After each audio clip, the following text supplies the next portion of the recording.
Welcome to the 11th hour, where we break down the biggest developments in AI and technology in under 11 minutes.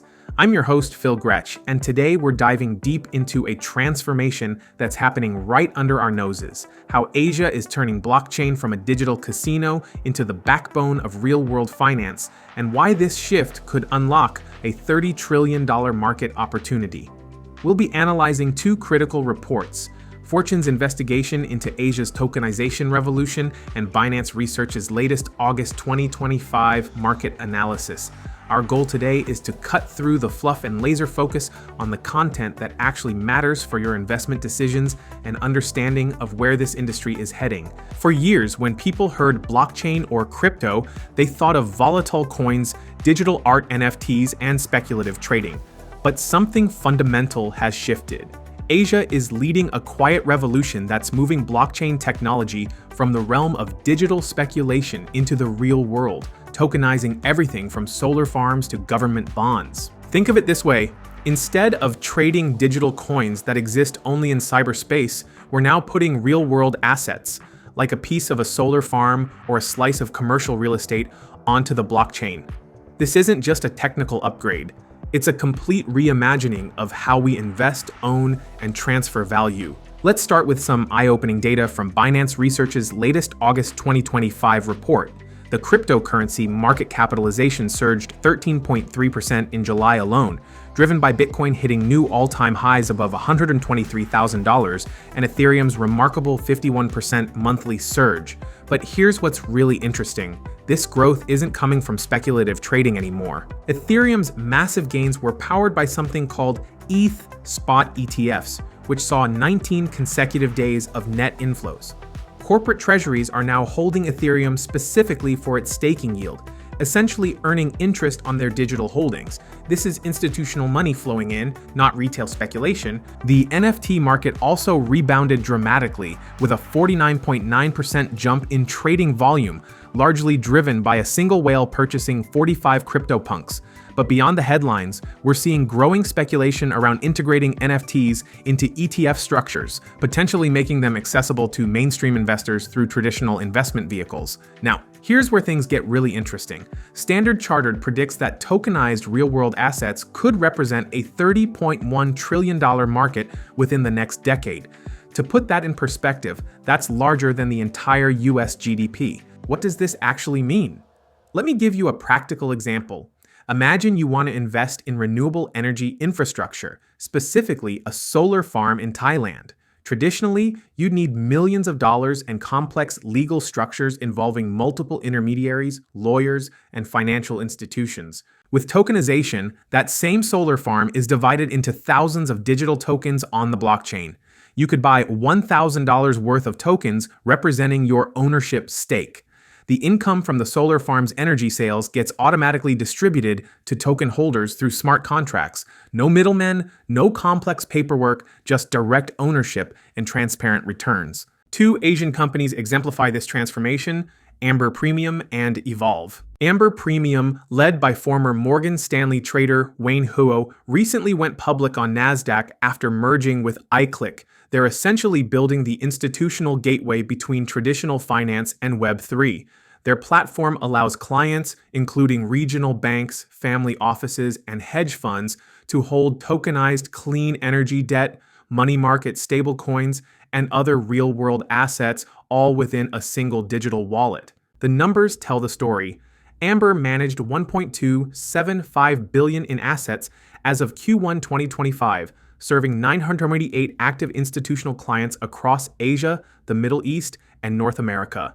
Their revenue jumped from $1 million to almost $15 million year over year, though they're still prioritizing infrastructure and regulatory compliance over immediate profits. Evolve, founded by Canadian crypto ETF pioneer Maverick Hui, is taking a different approach. They're turning renewable energy infrastructure like battery swapping stations, solar farms, and EV charging networks into investment-grade digital tokens. Their partnership with Mile Green, which recently secured $50 million to expand battery swapping infrastructure across Southeast Asia and Africa, shows how tokenization is funding real-world infrastructure development. What's enabling this transformation? Regulatory clarity, especially from the United States. The Trump administration's pro-crypto stance has been a game changer. In January, Trump signed an executive order promoting responsible blockchain growth and paused enforcement actions against major crypto exchanges. The breakthrough moment came with the Genius Act, which clarifies rules for stablecoins and provides legal stability. Then in August, new rules opened 401k retirement plans to crypto investments, potentially unlocking trillions in institutional capital. Meanwhile, Asia has been building crypto-friendly regulatory frameworks. Hong Kong and Singapore are leading with innovation sandboxes and clear guidelines, while even mainland China experiments with enterprise blockchain through its state-backed blockchain-based service network. Let's bring this down to earth with some practical examples of how this affects regular people. Home ownership. Instead of needing a massive down payment for real estate, you could buy tokens representing fractional ownership in properties, earning rental income proportional to your stake. Green energy investment. Your retirement fund could invest in tokenized solar farms and wind projects, earning returns while supporting renewable energy development. Infrastructure funding. Governments could fund new roads, bridges, and public projects by tokenizing future usage fees, allowing citizens to directly invest in and benefit from public infrastructure. Supply chain finance. Small businesses could access capital by tokenizing their inventory or accounts receivable, creating new financing options outside traditional banking. This isn't without obstacles. Liquidity remains thin compared to traditional markets, and there are still complex questions around how digital tokens grant enforceable claims on real-world assets. Wallet-to-wallet transfers often require complex approvals, limiting broader adoption. The sector also remains vulnerable to regulatory swings and market volatility. Amber's stock price, for example, has fallen from around $12.80 to $6.50 since its March peak, reflecting investor skepticism about crypto finance hybrids following high-profile collapses like FTX. The DeFi, decentralized finance sector, showed remarkable growth with total value locked, surging 23.63% month-over-month in July. Ethereum maintained its dominance while stablecoin markets grew 5.1%, driven by regulatory optimism. What's particularly interesting is how this growth mirrors the early DeFi boom, but with more institutional participation and regulatory backing. Corporate Ethereum holdings are rising, stablecoins are gaining ground as payment rails, and tokenized stock markets are emerging. Asia didn't invent the blockchain, but it may be where blockchain becomes real. We're witnessing the transformation from speculative digital assets to regulated infrastructure-backed investments. This isn't just about technology, it's about fundamentally changing how we think about ownership, investment, and value transfer. The $30 trillion opportunity isn't just a number. It represents the potential to make investing more accessible, infrastructure more fundable, and financial systems more transparent and efficient.